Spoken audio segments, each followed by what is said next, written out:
As most writers are aware, writing projects can get complex very quickly, and it becomes a challenge to organize it all.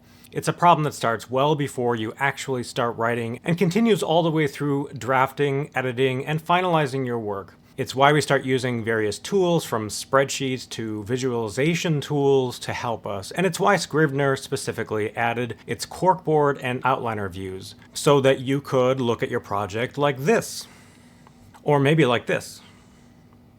Or you could pop open the outliner and look at all of your scenes and folders like this.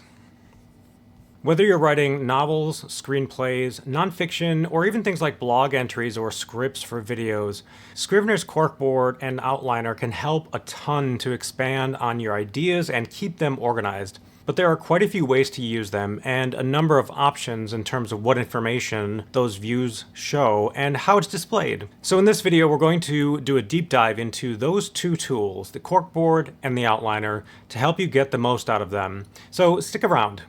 Hi, I'm Beaulieu, and I'm a full-time fantasy and science fiction author. I've published a dozen novels, more than 20 short stories, and I love talking about the craft of writing, which is why I started this channel, A Novel Approach. A Novel Approach is dedicated to helping you reach your writing goals by sharing inspiration, technique, and my 20-plus years of experience in writing and publishing. We're going to get into the main content in just a second, but before we do, I wanted to let you know that this video doesn't have a sponsor, but it is supported by those of you who get value out of these instructional videos and spread the word. Maybe buy me a coffee on coffee.com, link in the description below, or buy my books at my website, quillings.com. Thanks so much for your continued support. It's because of you that I can continue to make free videos just like this one. And for those of you who are new, please consider subscribing so you can keep up on all the latest tips, tricks, and deep dive techniques I'm adding on writing. Okay, so let's dive in. This is a project I've been working on. This is the Scrivener interface. And as a reminder, we have the binder over on the left-hand side, which we can hide if we want to. And then the three main editors are shown up at the top here. We have the text editor, which is kind of the normal writing interface that we're used to. And then we have the corkboard and the outliner over here. So we're going to cover each of those. But just as a quick refresher, any of these editors are going to show whatever you're focused on in the binder. So first step is to choose what you want to look at in the binder. And then the text editor has a little bit of an indicator right here of what you're looking at. Normally you might be looking at the manuscript or a set of scrivenings. You can click and then shift click to select a range of them. And the text editor will either show a single document or multiple documents depending on what you have selected over here. So in this case, we can see it's in scrivenings mode. So it's collected all of those as one and shows them in line. Also remember that in Scrivener, folders can contain text, but they don't have to. I use folders as chapter indicators, and then there are one or more scenes beneath it. So in this case, we have a single scene. In this case, we have two scenes underneath. And so in the text editing view, the very top level piece before this divider here is the folder. And in fact, if we look over here, we can see this is just a regular folder. And if I type something in here, then it changes this icon so that it has some text. Normally I don't have anything in there. So I'll get rid of that. So we see that icon changes. And now it's showing those three Scrivener documents. One is a folder, two are scenes. Also note that some of these have this little indicator right here. And that is a note card indicator. And if you click on this, I can see that it has a synopsis. I'm just going to get rid of that so you can see that. So delete the synopsis, and I can see that that's gone. So that's related to the corkboard that we're about to see. But now let me switch to the corkboard itself. So I'm going to focus on the manuscript and then go to the corkboard. And so we see the children of whatever document or folder we've selected in the binder. And it shows them as note cards with the title of each of those documents or folders and the synopsis. Just to drive this point home, whatever you have selected in the binder is what's going to show up in this view in the editor. And that's true of the text editor, the corkboard, and the outliner. If I selected this first scene, it's just going to show that one scene below it. And if I selected that one scene, there are no children objects. So it switches to the text edited view because it has nothing to show. Let me go back up to the manuscript here. Now, we can work in the outliner and we don't need the inspector or the binder typically. But let me keep them up for just 1 second. So again, this is the title and then the synopsis. If there is no synopsis, it just keeps it blank, but I can double click in here and add synopsis. And so when I put that in and hit enter, it adds that to the synopsis field. If we open the inspector and we go to that first tab right here, we have the title, the synopsis, and then notes. But if you focus on something in the central view, it will change what the inspector is looking at. So we've changed our focus object, and so it will then show the metadata for that particular object, the folder or document. And so one of the main purposes of the corkboard is to just give you visibility of that and to be able to add that information easily. Now, as you move along, you're going to want to add more scenes and maybe move them around. So let me show that as well. And I'm going to switch to a different project. And so here's another Scrivener project that has only a handful of scenes. I'm focused on the manuscript. I can see the different note cards in the outliner view here. I can open up the binder if I want, but typically I don't think you would need to because you're going to be focused on just generating ideas and you might want to reduce clutter as much as possible. So you can get rid of the inspector and then just work on the cards as you need to. And so just keep in mind, as you're adding data over here, it is reflecting that in the metadata and that will persist. So I'll close that and then I can hide the binder if I want. So this becomes a pretty simplified view. Now I mentioned moving things around as well. So let me just bring the binder back up and I can move these if I want. And so you see that yellow bar that tells you where it's going to put it before which scene. So I could put it first if I wanted to, and it changes in the manuscript, in the binder. And so that data persists as well. So I can move these freely. And as I'm generating new chapters and scenes, I can just move these around very quickly. Now, just like we can in the binder, we can also add things directly here. We don't need the binder to do that. We can right click and say add new folder, but we can do it here as well. So I'll say add new folder and it gets added. So I just typed that in and hit enter and it drops down to the synopsis. So if you're kind of moving in a rapid fire fashion, putting down chapters and ideas for what those are going to cover, you can very quickly add titles and synopsis for your thoughts on what that chapter slash scene is going to accomplish. And just like in the binder, we can right click and we can do things like add a label. So I use labels for the point of view character. So I'll select Lorelei and we can see that it changes this to a blue color. And I've shown how to do that in another video, which you can see right here in the upper right. So let me show you a case where you may have not folders, but documents at the highest level. So I might have the title page and then also by, and the story so far, if it's a second book in a series, for example. If you don't have a synopsis for any particular document, it will show the contents of that. So let me just bring up the inspector and I'll focus on this also by. I can see here there's no contents in this synopsis, but it does show some data, but it's a little bit grayed out. It's kind of hard to see, but this is a little bit darker than here, for example. This, I do have a synopsis. And so what it's defaulting to there is the contents of that. So if I switch to the editor view, it shows the contents, and that's what it's displaying in the corkboard. So Scrivener is trying to be as user-friendly as possible by showing you some data if it's available, if you don't have a synopsis defined. Okay, but by and large, I'm going to be focusing on these folders, so I'm just going to get rid of these. And again, I can do everything I could do in the binder view, so I'm just going to move these to the trash, and so I'm left with these. Okay, so let me simplify this view. I'm going to get rid of the inspector, get rid of the binder, and then I'll show you a couple of options. So the initial default option is to show everything in a grid-like fashion where Scrivener controls how things are displayed and placed on the corkboard. But you can have a freeform view as well. So I'm going to select that. And note that it now changes. So you have control over where the note cards are placed. So I can move these around if I want to. And just see them however I want to see them. Now, note that it does show you how many items are shown, so you can see here it's not always obvious that there are more objects. So here we see 1, 2, 3, 4, 5, 6. There's 2 missing, and those are over here. Also note, when I start making changes, there is this commit. And so if we're in the regular view and I move things around, it will change that immediately in the binder. But if I'm in the freeform view, it doesn't want to make those changes until we hit commit.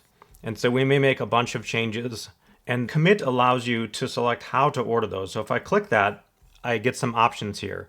I can order the note cards from the top and then from left to right or right to left, or I can start at the left side or the bottom or the right side. So let's just say I'm going to go from the top and then left to right, and I'll say OK. And it will order those based on where Scrivener finds those spatially on the corkboard.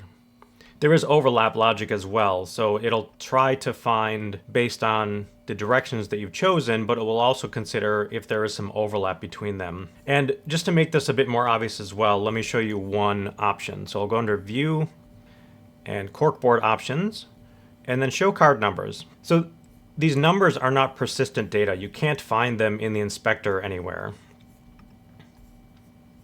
Even under metadata, I don't find that number. It's just an indicator of the order that Scrivener thinks these are in. So right now, this one is the first, but I have not yet committed. So let me do a commit. I'll go from the top and then left to right. I'll say OK. So now that one is first. And notice, again, we have some items that are not viewable right at the moment. If I scroll to the right here, we see here's 2 and 3. And so that's what's shown up over here, 1, 2, 3. And then we have 4, because we did left, and there is some overlap here. So this came first, and then 5, and then 6 and 7. So you'll be ordering these however you find it most pleasing, and then you can commit those changes after you've moved them around based on whatever order you feel like is appropriate. And then once you do that, it'll make those changes. The main benefit here is it gives us this bird's eye view of what's going on in our projects, in our writing, in our stories, and we can add thoughts to them very quickly via the title and the synopsis, and we can reorder things quickly as well. And we can also use this to drive other things, like if we want to add more data about it, we can select here and notate maybe some notes on it along with the synopsis and title. We can add new ones via the right click, add new folder. We can reorder things. We can delete things as well. So if I don't like this particular scene, I can move this to the trash. So I'll just hit Command Z and bring that back. It'll undo that action, so we have that back here. So just a really nice interface. You can do a lot of things from the binder, but this is just a different level of viewing your story. Okay, so let's simplify this again a little bit. Get rid of the binder, and let me go back to the grid view. So I mentioned and showed that we could have colors on the folders, but we can also have colors on the note cards themselves. So let me go back under View, Corkboard Options, and we can show label colors along edges. So I'll just click that. And so here we can see that the green color shows up on the left-hand side. Same for all the others. And so it gives me a very quick view of which POV character I'm going to be focusing on in each of these chapters or scenes. And again, you can change this just like you can in the binder by just going to right-click, label, and then pick a different one. I can also edit this and add new ones, change the colors if I want to. And when I do, those will be changed. So this miscellaneous one, if I wanted this to be some dark brown color instead, I can do that. And so that'll change. Now, another purpose for labels is, I happen to use them for characters, but you could use this to indicate timelines, for example. You might be writing a science fiction story with multiple timelines, and you're going to the past, present, future. You could also use them to indicate location. You might have 3 main cities that you're focusing your story on, single POV, but they go to London, LA, and Tokyo. And you want to notate that via the label. Well, you can do that just by changing the label name, and then you know what that means. So yellow is New York, green might be Tokyo, etc., etc. So just by looking at the corkboard view, you get more information, which is helpful. And again, if you don't need that, you don't have to have it on. You can just go to View, Corkboard Options, and turn that off if you want to. Okay, so let me show you some of the other options here as well. This furthest one to the bottom right here, this corkboard options, I can change the card size if I want to. I can change the ratio. If I'm kind of working on the synopsis more and I want more space for that, I can add that. I can change the spacing between the note cards as well. Let me just bring this one back down. And then cards across, I can select specifically how many I want. So maybe I want 5, and it'll just shrink the cards in that case. And then if we have this size to fit editor, it will shrink the cards automatically if you have that selected. And if not, it will leave the ability to scroll and have more cards virtually. So I might have 7 columns across, in which case those show up over on the right-hand side. I have to scroll over there to see them. Or if I size to fit editor, it will shrink the cards for me. Now, note when I select the number of cards across, I can no longer change the card size. I can change the ratio here and the spacing, but the card size is dictated for me by the cards across and the size to fit editor. If I unselect that, I can change the card size again. Now, one of the most interesting views to me is this one. Let me bring this back and go back to auto. And then there's this one, this little arrange by label. If I click that, it will change the view so that it shows the different labels, the scenes that belong to certain labels in this swim lane type of format. So I have Ryland's near the top here, I have Lorelei's, and then other POV characters moving down. And I can still change how this looks. Change the card size, the ratio, the spacing, and so on.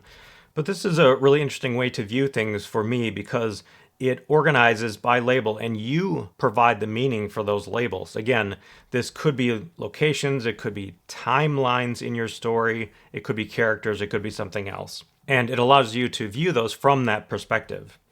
And when you're in this mode, you can change how you view it. So if I go under View, Corkboard Options, now that I have Arrange by Label selected, I can now change the layout. So either in rows or columns. So I'll do that, and it changes it to top down instead of left to right. So if that's more useful to you, then you can change that and view it that way. And then when you're done with that or don't want to see it that way anymore, you can just unselect that. So that's a toggle. One more really interesting way to use the corkboard is to allow it to drive a second editor. So right now I have just a single editor, but Scrivener allows you to have 2 editors up. So I'm going to go up here and click that, and now I have 2. Always keep in mind that Scrivener is context sensitive, and so it will change what it shows you and allows different operations based on which editor you're in and which view that you're currently in that pane. So I'm going to go over here and change this to the editor view. And then on this side, I'm in the corkboard. And there's this other little option here that says automatically open selection in other editor. And when I have it selected, it will allow me to select something in this corkboard and it will change what it shows over on the right-hand side. You can also change that under Navigate, Corkboard Selection Effects, Other Editor. Now, I mentioned that it's context sensitive. If I go over here, I'm in this text editor, and if I go back under Navigate, it no longer has that corkboard selection effects. It now has outliner. And that's because I'm over in this view. My focus is this pane. So if I go back here, so this one is my focus, Navigate, Corkboard Selection Effects, Other Editor. So just keep in mind where you are. If you get a little bit confused on these menuing, it might be because of the focus that you currently have. Now, when I do select these, it will jump to that particular scrivening. But note that it does so in the manuscript. So it keeps that manuscript open and it just jumps from place to place. I can see that it's changing where I am. If you would rather just see that one folder and its subdocuments, you can go to the binder and then make sure you're selected over here and just pick one of these. So now if I select any of these, it will just show that particular folder and its contents. So this focus has changed. All right, let me go back to a single view here, and I'll show you a couple of other options. So if we go under View, Corkboard Options, we've covered these. These are kind of repeats of that bottom right option to change what you see in the corkboard. And then we can see status stamps as well. So let me click on that. Now note that only one showed up, and that's because only one actually has a status. We can select the status by right-clicking and going to status, and this is things like to do, first draft, revised draft, etc. So if I change this one, then that will show up. So that'll just be a background image for whatever you have in that particular note card. And if there's a synopsis, it will just put it behind it. So just another option to look at the status of your project, more information if you want it, but you don't have to have it. You can just turn that off if you want to. So we're going to turn that off. And then one more interesting one is this show keyword colors. So keywords are like tags for any particular object in Scrivener. We can have keywords. I'll bring up the inspector and go to this metadata tab here. And then it has this keywords available. Initially, you won't have any in your project. And you can see those under here, go under that little ellipsis and show project keywords. I happen to create some for locations. So that's just an example. You could use whatever you want for keywords. So I do have some already, but to make it more obvious, let me go down here to these options, and there's this keyword chips. And I'll make this 5 instead. And so we see that changes how many are shown along the right-hand side. So we have the label color on the left-hand side and the keyword colors on the right-hand side. And so in my example, where I'm using these as locations, I have Anchorus is green, Gland is reddish, Lyros is yellow. And so this particular scene might be in all three. They might be traveling. This one might be only in Gland. If I want to add more, I can just select any of these and say plus, and that'll just open up a new one, and I'll call this the Holt. And it has a color, which I can change just by bringing up those keywords. I double click, and then double click on that little color chip, and I'll change that to kind of a maroon color, and that changes it here as well. And I can add that to any of these by clicking on that ellipsis and add keyword, and it shows which ones are available. So I just added this one. I'll add it to this particular folder, and then that shows up as the 4th keyword. So keywords are highly configurable. You can use them kind of like labels, just for whatever purpose that you want. They wouldn't be the same purpose as labels in your project. They would be something different, but you can customize them however you want. And again, you can change how many are shown below. So you can have just a few if you want. Just put 3 and it'll show the first 3 that happen to show up for that particular card. Or you could have quite a few. So if I have 20, it shows them as really tiny chips. Scrivener is just trying to provide a way to show information to you, the project creator, to help you along the way. So you can get this bird's eye view of what's going on with your project and add to it as you want. And this may help you creatively. It may help you in editing to see how things are going in your project and what adjustments you might want to make. There's no telling what benefit you might get from it, but the tools are there and you can use them. So just try them out and see if that works for you. And if not, you don't necessarily have to show them here. Okay, a couple more options that you have in the corkboard. There's this number per section, and that is used for stacked corkboards, and I don't use that particular feature. And so if you want that, you can always get more information from the online manual. So if you go under Help, Scrivener Manual, you can look that up and see if that might be of use to you. And then there's this Show Blank Cards as Ghosts. If that's selected, what that will do is show new cards that have no title and no synopsis and no text within the document as a ghost. So let me just right click and do an add. I'll do a new folder. And right now it has a title, new folder. I'm just going to delete that and hit enter. Now note that this doesn't show as a ghost, and that's because it has a number. So I need to get rid of the numbering to see that. So I'll unselect show card numbers. And when I do that, we see that one shows up as a ghost. Okay, so we see that down here. I don't really have a good purpose for this. I don't know why we would use that exactly. Maybe for spacing if you want, but you can add to it. This is selectable. And so if I come back here and add a title, it will then show up as a normal folder. One last note.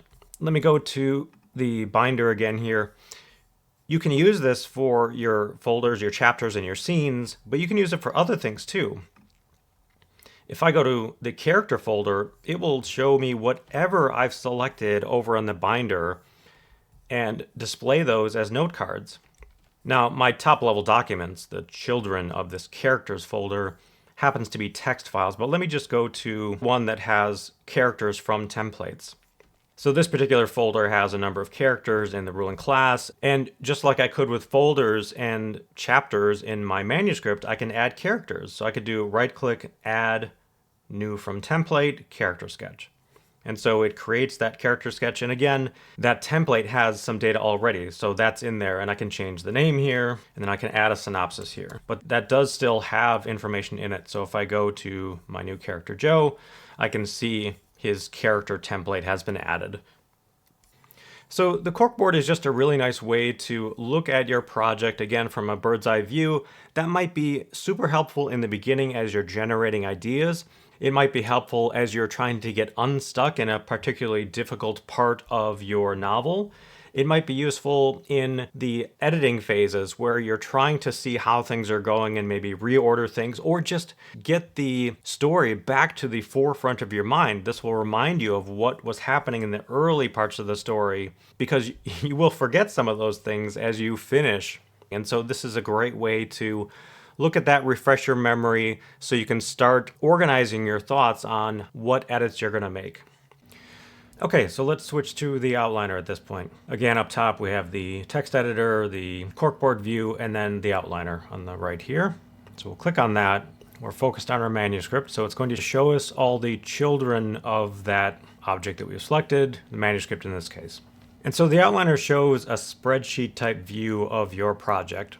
So here we see we have a folder, and it has one document underneath. And like the corkboard view, you have the option of adding things here as well. If I click in this area here, I can change the title if I want. I could change this to Rylan, and I can click on the child object, click it once, click it again to get it into edit mode, and then I can change that as well.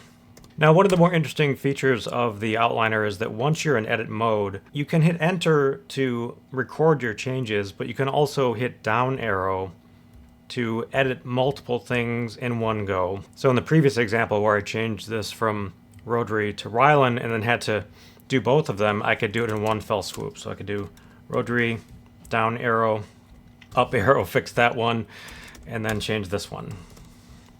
And then hit enter when I'm done.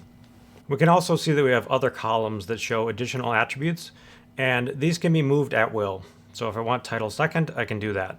If I want it back in the first column, just move it back. So very free form. I can also change any of the attributes that are a pick list style thing. So like these labels, I could switch this to Lorelei, for example. I could switch it back. I could change the status from no status to first draft. Other things like the section type, I can do a pull down and select whatever I want for that. Some are read only, they're calculated for you. So like this total progress, for example, is one instance. Let me show you one more. This total words is another. That's calculated based on how many words are written in that document or the folder. And if I want to add additional columns, I can just right click and it'll bring up a submenu with all the attributes that are available for my documents in Scrivener. So if I wanted to see the create date, I can do that. If I want the modify date, I can add that. And then I can just move them around as I need. Okay, just for simplicity's sake, I'm going to hide those. And then let me show you this target as well. This target is related to the progress and the total progress. And those two are different. Let me show you progress. I'll put these over here. And so progress is related to a particular document. Total progress is, if it's a folder, it will calculate the progress based on any of these sub-documents. So in this top level example, we don't have a target, and the target is the number of characters or words. So let me just bring up target type as well. Each document, scene, or folder can have a target, and that target will have a type, either words or characters. And let me bring up the target sub window, Shift Command T on the Mac. Your manuscript can have a target of a certain number of words or characters or pages. And the session, like your daily session, can have a target number of words or characters. Characters is more common in Europe, and words is more common in the US and the UK, I believe. So I'm going to leave mine as words, but you can change yours. And then you can dictate the target type for your scenes as well. So I could change this to characters if I want. I'm going to leave it as words for now. And because I've set it to words and I don't need to change it anymore, I don't really need to keep this. So I'm going to get rid of target type for the time being. But let's say I wanted a target of 4,000 words for this. Now we can see that these changed. The target for the scene now shows progress, and the folder doesn't, and that's because it doesn't have a target. And for me, in the way I use folders, that makes sense because I don't put any words into the folders themselves. So I want to make some changes to this particular one, which has a couple of sub-documents, 2 scenes. But before I do that, let me show you total target as well. So the total target rolls up, it calculates based on any of the subdocuments that have targets and folds that up to the folder target. So these 2 documents here both have targets, and together they add up to that 3,500. So let's say I change this. So right now we have not quite hit our total progress target. I'm going to change our target here to 1,000, and we can see now these have changed, and so has the total progress for the folder. So there are some things happening in the background for Scrivener to show how close you are to hitting your goals for any particular scene, document, folder, that sort of thing. And that's what these help you with. Your total target also calculated, and then that reflects in progress and total progress. So you can show or not show any of those things depending on if you find value in that. So let me show you one last thing. When you add a new document in Scrivener, it does not include the ability to define a default target. So if I just hit enter, it will create a new document, and it has a target of 0. You can, of course, come in here and change that, but one way you may want to have it by default is by adding a template. The default templates that come with Scrivener are the characters and the setting sketches, but you can add templates for anything. So I'm going to right-click in here and just do an add new text. And I'm going to call this blank scene. And in this scene, I write multi-POV books, and so I have the character name centered up on top. Add a couple of extra lines, and then up here, I'm going to change this so it's justified. Center. And so my template is ready. Now if I go to this template sheets, I can see those 3 templates. None of them have a target. I'm going to click on the blank scene and add 2,000 words. Now if I come back to the outliner view and I do a right click here and I do add new from template and choose my blank scene, that will be created. I can add a title for it, but it already has the target here. And so that's one way of getting that target in place if you want to use that. This is something that you can edit quickly as well. I mentioned if you get into edit mode, I could change this here, and then I can hit enter, or I can hit down arrow. So I can just scroll up and down and change any of the targets that I want to, like that. So that's a quick way of doing targets if that's useful to you.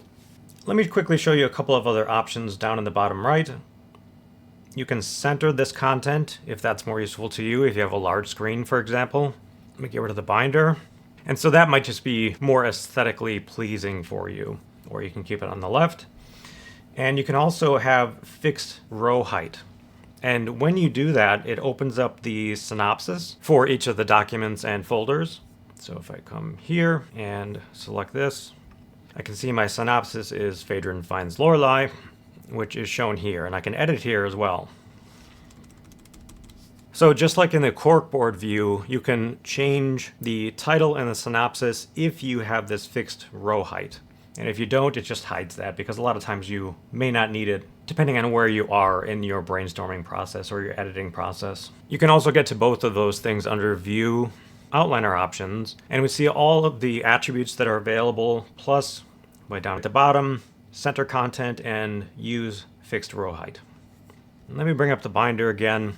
In here as well, just like the corkboard, we can reorder things too. So I can move this up and put it between these two, and it will change in the binder. And just like in the binder, I can make things child objects. So I can move this into this folder in essence. So now under this one, I have a subfolder. And then I could pull that out if I wanted to and make that a top level child object of the manuscript again. All right, let me hide the binder. And so if you want to get rid of some columns, you just uncheck them in here. If you don't need status, for example, you could get rid of that. If you don't need the targets at any particular time, you can just get rid of those as well.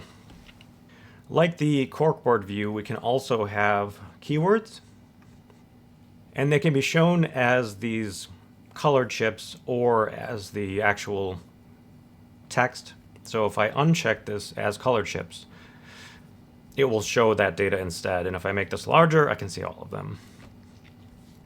So I'll go back to chips. And in fact, I'll just get rid of that for now because I want to show you one other thing. Let me get rid of the inspector. I'll open up two panes again. And like the corkboard view, I can drive another editor from the outliner view. So I'll go to navigate, outliner selection effects, other editor. And just like before, I can also choose that down at the bottom here. And so when I do that, if I click something over here, it will change it on the other side. And again, each pane knows what type of editor it is. So if I click over here and then select the text, then I can see that. And I have the choice, if I go to the binder, I can either be in the manuscript and jump around in the manuscript. So let me just make this a little bit shorter. We can see it's jumping around this large set of scrivenings. Or if I just select one, if I go to my right editor, select one, come back here, focus on the manuscript, now it will just jump to that particular folder and its subdocuments. So that's a really nice feature if you want to be able to look at the contents of your folders and your scenes, chapters, by driving it from the outline view.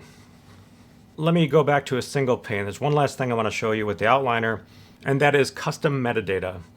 If we go under the inspector and we go to this metadata tab here, we can see that we don't have any yet. And we can set up custom metadata. We can click on that. And so it has this list that is currently empty. Let's take a use case where we want to add location. I've used locations a couple of different ways. Here's a third way that we could add it potentially. So I'll say plus here, I could add location. And this is going to be text. And so that's all we need to do to add it, but I want to add one more. Let's say we want to keep track of epigraphs and whether or not we've created one for each chapter. I can hit plus, do epigraph. And the type is important. So it defaults to text, but we could have it as checkbox, list, or date. So I'm going to say checkbox. And it gives us the option of ticking it by default. I'm not going to do that in this case. I'll say OK.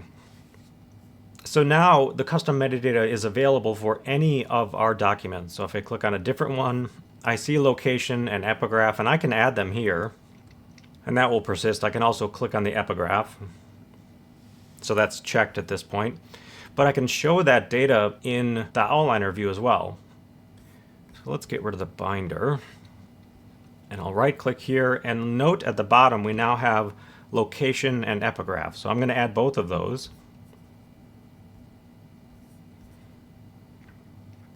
And we can now see that that column is available and it's editable as well. So here I could change this to Anchorus. And I could either hit enter or down arrow and change this to something else. And then the epigraphs you can check or not check as you move along. You can notate the ones that you've created the epigraph for example. And then again, this will give you a bird's eye view of your project as you've defined it, by adding them to the metadata first and then displaying them in this outliner view. But wrapping up on the outliner, this is just another way to look at your project in a more spreadsheet type fashion that gives you view of key details that you can add and remove and move around to suit your needs at different points in your project. You may find this less useful in the beginning and more useful at the end, but it just depends on how you write your projects and how you like to view them, how you like to keep track of your progress, data that you might want to add and then view via the custom metadata and the column features of this view. So the outliner, along with the corkboard and editor views, just give you a really powerful set of features to brainstorm, write, and edit your projects. I hope that helps to clarify and give you more options to use those two tools, the corkboard and the outliner.